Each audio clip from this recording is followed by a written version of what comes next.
Assalomu alaykum. Yaxshimisiz? Bir ikkita savollarimiz bor. Aha, mayli. Oxirgi marta gazeta o'qidingizmi? Albatta, ko'p gazeta o'qiyman. Masalan, Yangi Sirdaryo gazetasini o'qiyman. Viloyat hokimligi ta'sisligida chiqadigan hamda Shirin shahar hokimligi ta'sisligida chiqadigan Shirin sadosi gazetasini mutolaa qilaman.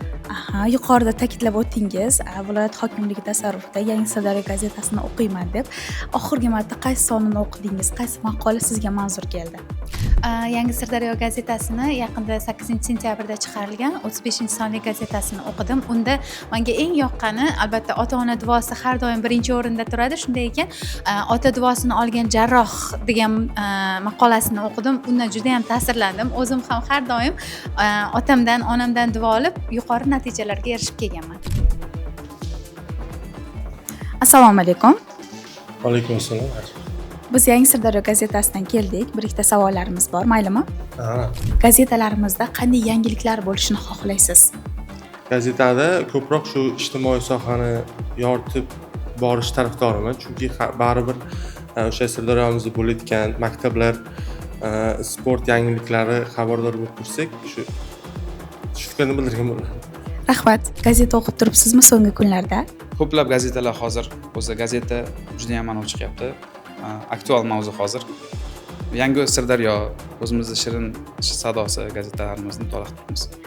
Viloyatimizda chop etilayotgan, nashr etilayotgan gazetalarning bir-biridan farqini bilasizmi? Farqi mana hozir Yangi Sirdaryo gazetasi juda ham ommalashib bormoqda, chunki har hafta yangi sonlari chiqib bormoqda.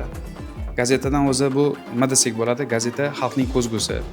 Jamiyat hayotida bo'layotgan voqealarni aynan ishonchli manbalar bilan birgalikda jamiyatga yetkazib berishda muhim rol o'ynayapti. Aynan bu gazetalardan biz bilim faqat ma'naviyat emas, balki tarbiya ham olyapmiz. Aktual mavzu deb shu uchun aytyapman, sababi har bitta yangiliklar, hozirgi olib borayotgan siyosat borasida viloyatimizda yaxshi amalga oshirayotgan ishlarni xalqqa ko'rsatib berish hamda ularning fikrini bilish uchun juda ham yaxshi bir ko'plik vazifasini bajaryapti.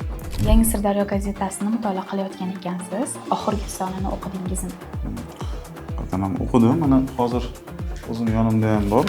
O'sha o'tgan 36-songi maqosda. Bu yerda ham mana masalan shu bitta mutolaada mana shu o'qimishli insonga faqat diplom kerak emas degan maqola shu o'zimga e'tiborimizni tortdi. Haqiqatan ham bu yerda muxbirimiz juda ham yaxshi masalalar ko'targan. Haqiqatan ham viloyat rahbarlari ham, xulosa bilan prezidentimiz ham bu narsalarni ko'p takrorlaydi. Faqat diplom bilan ish bitmaydi. Bunga avolasi o'sha tajriba kerak. Hozirgi kunda matbuot erkinligi, matbuotga juda katta imkoniyatlar berilgan. Sizlardan shu bir narsani iltimos qilardim. Haqiqatdagi o'sha hududdagi faqat viloyat emas, umuman tuman shaharlardagi og'ir masalalarni o'z yechimini topmayotgan, kerak bo'lsa o'sha qo'sh tirnoq ichidagi o'z ishiga befarq qaraydigan rahbarlarni ham tanqid qilgan holatda bitta misol keltirib chiqarish kerak. Xulosa qiladi. O'sha qolaversa, o'sha pastdagi fuqarolar ham bu narsani ko'radi. O'zimizda viloyatda, shahrimizda chiqadigan gazetalar o'qiyman. Yurist bo'lganim uchun huquqiy sohani ko'proq o'qiyman men. Sud huquq tizim sohasidagilar, yangi chiqayotgan qonunchilik, viloyatimizda huquq sohasida hokimimiz chiqargan qonunchilikka kiritilayotgan o'zgartirishlar bo'yicha o'qib turamiz. Shahrimizda ham xuddi shunday Shirin sadosi gazetasi bor. O'shanda shahrimizda bo'layotgan o'zgarishlarni ko'proq o'qib turaman.